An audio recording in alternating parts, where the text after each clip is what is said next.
So I don't know about you guys, but at least for me on the hardest and hell, even to an extent on the medium difficulty, this game is actually a lot harder than I thought it would be. And so today I wanted to go over 2 crazy OP weapons that you can get in Avatar Frontiers of Pandora. Now, both of these weapons do have storm ammo, which is essentially electrical damage, as well as very high damage output as well. The electrical damage is really good for not only dealing a lot of damage, but it does actually stun your enemies as well, meaning you can pretty much shoot the amp units once and run up to them and do a melee takedown, meaning that these weapons are both essentially a one-hit kill, or not really quite a one-hit kill, but they can stun your enemy in one hit, and then from there, it's just a melee kill straight away. So both of these are very, very solid, and without wasting any time, let's get stuck right into it. Now, the first weapon for today's video is the Jackhammer shotgun. This one is really good. It deals about 120 damage, which is a fair bit more than the base shotgun. And this one is very, very easy to find. It only actually requires you to find it in a chest, so you can get it pretty much as soon as you get to the home tree early on in the game, if not potentially even before that. And it doesn't take very much to find it at all. Now, in order to find it, you want to head to this location on the map, just over to the west of the home tree. It is pretty much right at the beginning of the sort of massive stone archway there, sort of in and amongst the stone cluster at the base of that. Now, I'm going to assume if you've got your Ikran already, then you can just head on over that way, and it is going to be super fast. You can pretty much fly it straight there, and you can see this area sort of to the left of the proper archway there. There are then 2 other sort of broken stone archways facing the other direction, and it is essentially right at the base of that. Now, if you don't happen to have your Ikran at this point in the story, then on the map you can see a fast travel point sort of right below this section, and you can actually just make your way up from there. You just head in that same sort of direction. Make sure to sort of ping the same location that I did, just to give you a bit of a guide as to where you're going. You will have to work your way up the cliffs a little bit, and then eventually you can still get there on foot, as this is actually how I initially found this location.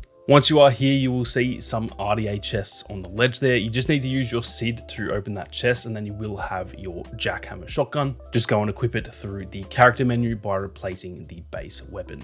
Like I said, this thing is an absolute beast. It is not only going to deal a heap of damage. I've actually taken out amp units in like 2 shots with this thing. But then, like I said, if you use the storm ammo, that is going to pretty much stun them immediately. And then you can just run up and do a melee takedown. So regardless of which way you use the shotgun, it is absolutely deadly. And it has saved my life more often than not when I have it equipped. Now, before we get into the next weapon in this video, if you are enjoying the video so far, be sure to subscribe and turn on those notifications. There is plenty more Avatar content on the way. But with that being said, let's get stuck into the second weapon, which is Saltlek's Lightning Heavy Bow. Now, this one is the same sort of thing. It is a very high damage weapon, and like I said, it allows you to craft and use these storm arrows that will also stun those amp units. Now, this one is a little bit different to get than the first one. You'll need to speak to Saltlek at the Resistance HQ. You can either get the blueprint from Saltlek and craft it yourself, or you can actually gather 2 RDA rosters and trade those for the bow itself, either of which one will take you pretty much the same amount of time. Now, the RDA rosters are probably the more straightforward ones. They are just a little bit harder because you do actually have to take out 2 outposts in the meantime. Keep in mind, if you have already done this, you may already have these RDA rosters just sitting in your inventory, so you may be lucky and you may just be able to get this straight away. If you haven't though, then you will just need to go and find 2 different outposts throughout the world. They're obviously very easy to find. You just look for the polluted areas on the map. Once you have taken out the outpost, all you need to do is in the loot room at the end of the outpost, you can access the terminal, and then you can receive these RDA rosters. Then, like I said, just go back to Saltlek and trade them for the bow, and that is simply all you need to do. Now, on the flip side, if you're not too keen on taking out 2 outposts, you can craft this bow yourself, which is essentially an easier way to do it, but it just takes a little bit longer because you have to actually find the parts for it. What you need to do for this option is you'll need to go to the design tab when you're speaking to Saltlek. You'll need to receive the design, and then you'll need 1 superior root and 1 fine reed. Now, again, keep in mind, you may be lucky enough to already have these if you've done plenty of harvesting already, so be sure to check your inventory. If you don't have the parts you'll need though, you'll need to get the superior root first. So you'll need to head to this area of the map, which is actually not far from the Jackhammer shotgun, just over to the left of it there.